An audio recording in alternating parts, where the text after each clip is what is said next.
नमस्कार साथियों, analyser app में आपका स्वागत है। एक महत्वपूर्ण अपडेट जो कि शिक्षक भर्ती के विषय में निकल के आ रही है, उस विषय पर आज हम लोग बातचीत करेंगे। और ये अपडेट जो है एक दिन पुराना है, लेकिन आज मैं इस पर डिस्कस कर रहा हूँ आपसे। वैसे मैंने कल एक वीडियो डाला था और वीडियो में बताया था कि शिक्षक भर्ती जो है वो आवश्यक तौर पर होगी, इसमें कोई डाउट नहीं है। लेकिन एक महत्वपूर्ण अपडेट ये है कि पहले जो पद थे वो पदों की संख्या, रिक्त पदों की संख्या अगर बात करें तो पहले 57,000 हुआ करती थी, जो कि अब नया डेटा अपडेट हो गया जो कि 78,000 है। और 78,000 जो खाली पद हैं, इसमें से 33,000 पदों की भर्ती इस बार शिक्षक भर्ती के अंतर्गत होने वाली है। तो इस विषय में देखिए, सारी चीजें इस न्यूज़पेपर कटिंग के अनुसार अगर मैं बात करूं, दैनिक भास्कर जिसको रायपुर के एडिशन में छापा गया है, इसके अनुसार अगर मैं बात करूं तो सारी चीजें लगभग कंप्लीट हो चुकी हैं। एकमात्र विशेष मुद्दा है जो कि है वित्त विभाग से अनुमति का। और जैसे ही वित्त विभाग से अनुमति मिलेगी, ये पद आपको देखने को मिलेगा। जैसा कि इसमें लिखा है, प्रदेश में शिक्षा विभाग में शिक्षकों के साथ ही बड़ी संख्या स्टाफ के पद भी खाली हैं। शिक्षा मंत्री बृजमोहन अग्रवाल ने स्कूल शिक्षा विभाग संभालते ही अफसरों के साथ एक बैठक शुरू कर दी थी कि किस प्रकार से वैकेंसी भरी जाएगी। उन्होंने विभाग की सभी जरूरतों को ध्यान में रखते हुए पहले चरण में 33,000 शिक्षकों की भर्ती कराने की घोषणा की थी। बुधवार अर्थात आज होने वाली बैठक, कैबिनेट की जो बैठक है, हो सकता है कि इसमें आपको एक शुभ समाचार देखने को मिले कि हाँ, 33,000 वैकेंसी आ रही है। कैबिनेट के बैठक में शुभ समाचार होने का मतलब यह है कि आपको मालूम होगा कि जो भी वैकेंसी आती है छत्तीसगढ़ में, वो वैकेंसी कैसे आती है। विभाग उस वैकेंसी को क्रिएट करता है कि कितनी वैकेंसी खाली है, कितना वैकेंट पद है, और उसके अनुसार फिर वो वित्त विभाग के पास अनुमति के लिए भेजता है कि हम इतने पद हम भरना चाहते हैं। तो वित्त विभाग अपने बजट के अनुसार अनुमति देता है कि आप इतने पद भर सकते हैं या नहीं भर सकते। तो चूंकि कैबिनेट की बैठक में वित्त मंत्री भी शामिल होंगे और शिक्षा मंत्री भी शामिल होंगे, तो बातें थोड़ी क्लियर हो जाएंगी आज। दूसरी बात कि इसमें एक बात और भी लिखा गया है कि जो 33,000 शिक्षक भर्ती होना है, उस 33,000 शिक्षक भर्ती के लिए बजट की व्यवस्था, यानी उनको जो वेतन आदि दिया जाएगा उसकी व्यवस्था इस बार जो बजट आया था, इस बजट में कर दिया गया है। तो वित्त विभाग के ऊपर अतिरिक्त, यानी सरकार के ऊपर अतिरिक्त भार नहीं पड़ने वाला। जो बजट में व्यवस्था हो चुकी है कि हाँ, इतना 33,000 के लिए हम सैलरी आदि की व्यवस्था कर चुके हैं, तो वहीं से फिर वो हो जाएगा। तो इसका कहने का मतलब यह है कि वित्त विभाग इस पर बहुत ज्यादा आनाकानी नहीं करेगा आपका वैकेंसी को लेकर के। दूसरी बात, ये और महत्वपूर्ण बात यह है कि इसके अंतर्गत बहुत सारे पद आने वाले हैं। शिक्षक भर्ती ही आएगा और शिक्षक भर्ती के अंतर्गत बहुत सारे पद आएंगे। लेकिन एक तो ये पेपर कटिंग जिस पर मैंने बात की, लेकिन ये पेपर कटिंग केवल और केवल संभावनाओं की बात करता है। ध्यान रखिएगा, इस पेपर कटिंग में केवल इतनी ही बात लिखी गई है कि आज जो कैबिनेट की बैठक होगी बुधवार को, उस बुधवार के बैठक में ये चीज क्लियर हो सकती है कि शिक्षक भर्ती की वैकेंसी के लिए मुहर लगेगी कि नहीं लगेगी। ये तो पेपर का एग्जम्पशन हो सकता है।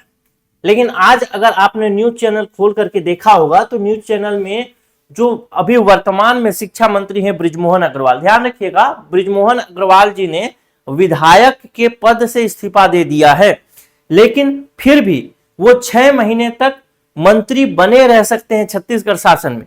ठीक है, तो अभी वो मंत्री बने हुए हैं, विधायक के पद से इस्तीफा दिया, तो 6 महीने के अंदर वो किसी भी प्रकार का शिक्षा विभाग से संबंधित निर्णय ले सकते हैं। तो अभी वर्तमान में, यानी आज के न्यूज में आप देखे होंगे कि वित्त मंत्री जी का क्लिप बार बार चलाया जा रहा है एक इंटरव्यू का, जिसमें उनसे पूछा जा रहा है कि आपने जब शुरुआत में सरकार बनी थी तो आपने बात की थी कि हम 57,000 भर्ती करेंगे। उसके बाद जब 57,000 भर्ती की बात आपकी सरकार बन गई, तो सरकार बनने के बाद अब आप कहते हैं कि 33,000 पदों की भर्ती करेंगे पहले चरण में। अब वो 33,000 की भर्ती भी आप नहीं कर रहे हैं। तो शिक्षा मंत्री ने स्पष्ट किया है उस वीडियो में, अपने इंटरव्यू में, कि हम 33,000 शिक्षकों की भर्ती करने के लिए प्रतिबद्ध हैं और हम 33,000 शिक्षकों की भर्ती करेंगे। और उन्होंने स्पष्ट तौर पे आज ही बताया है कि जो पदों में यानी भर्ती में जो रुकावट है वो वित्त विभाग की वजह से है, न कि शिक्षा विभाग की वजह से।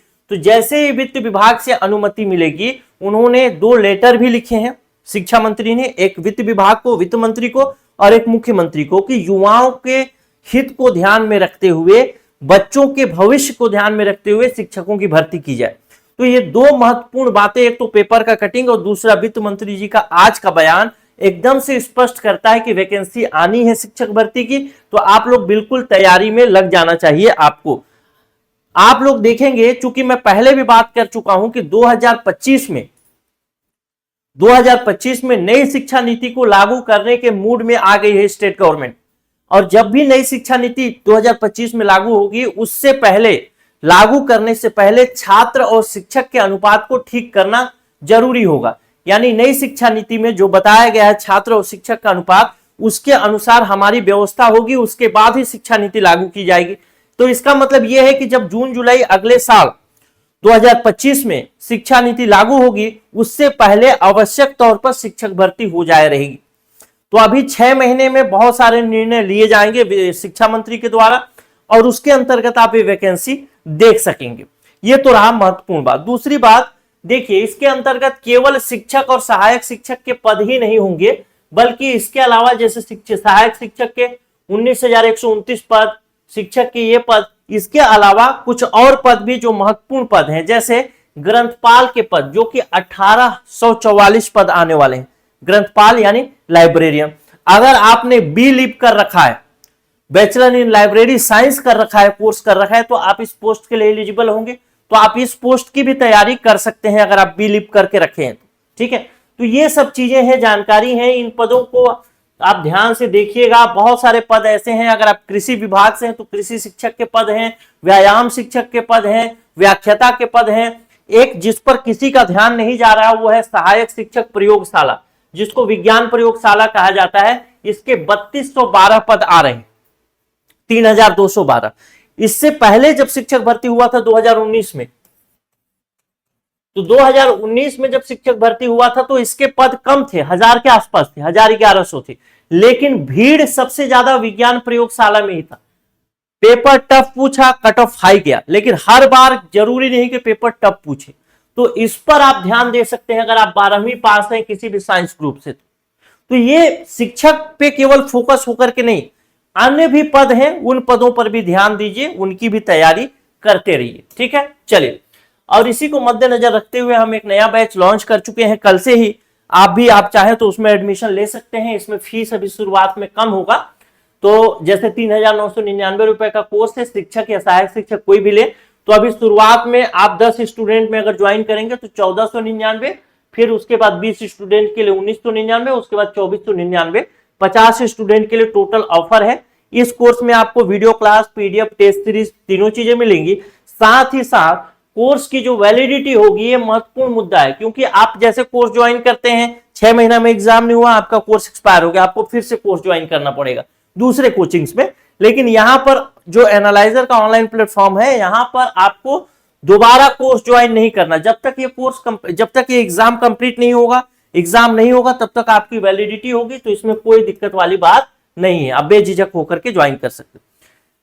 व्हाट्सएप नंबर बता देता हूं, अगर ज्वाइन करना चाहते हैं तो ये नंबर है 94,064,21,014। इसमें जो भी कोर्स आपको लेना है, अगर ऑफर में लेंगे तो शुरुआत में कम फीस में आपको मिलेगा। जो भी कोर्स लेना है, जैसे सहायक शिक्षक का लेना है तो सहायक शिक्षक, शिक्षक का लेना है तो शिक्षक लिख करके भेज सकते हैं। आपको पेमेंट डिटेल मिलेगा, आप पेमेंट करके कोर्स को ज्वाइन कर सकते हैं। ध्यान रखिएगा, अभी हमारा एप्लीकेशन प्ले स्टोर पर नहीं है, तो जो पेड स्टूडेंट है उनको ही हम अभी सर्विस दे रहे हैं वर्तमान में। तो जो लोग भी पेड करेंगे उनको फिर ऐप डाउनलोड करके कोर्स ज्वाइन कराया जाएगा। ठीक है, क्लियर होगा। तो आप लोग एकदम से अब थोड़ा सा जागरूक हो जाइए, थोड़ा सा एनर्जेटिक हो जाइए। क्यों एनर्जेटिक हो जाइए? क्योंकि वैकेंसी कभी भी, जैसे ही मतलब मान के चलिए 1 महीना, जुलाई खींच लीजिए, अगस्त में आपको ये वैकेंसी देखने को मिल ही जाएगी। मैंने पहले कहा था आप लोगों को कि 5 से 6 महीना समय है, यानी इस साल के आखिरी तक। लेकिन मैं अब अपने बयान को बदल रहा हूं, क्योंकि परिस्थितियां धीरे धीरे बदल रही हैं। तो बदलते परिस्थिति के अनुसार आप अब एकदम से तैयार हो जाइए, जागरूक हो जाइए। और पिछली बार जिन लोगों ने कोर्स ज्वाइन किया था, जो 67 बच्चे सेलेक्ट हो गए और कुछ बच्चे 1 नंबर 2 नंबर से रुक गए हमारे एनालाइजर से, उनको भी मैं कहूंगा कि इस बार पोस्ट लेना ही लेना है। अच्छे तरीके से तैयारी करेंगे, मेहनत से तैयारी करेंगे तो जाहिर सी बात है कि कहीं पर कोई चूक नहीं होगी। आखिरी समय में तैयारी करेंगे 45 दिन में, तो 45 दिन में कोई तैयारी नहीं होती, बस मन का एक वहम होता है कि मैं तैयारी कर रहा हूं, मैं तैयारी कर रही हूं। लेकिन सिलेक्शन वही लेता है जो लंबे समय तक कंटिन्यू तैयारी करता रहता है। मिलता हूं अगले वीडियो में। नमस्कार, जय हिंद।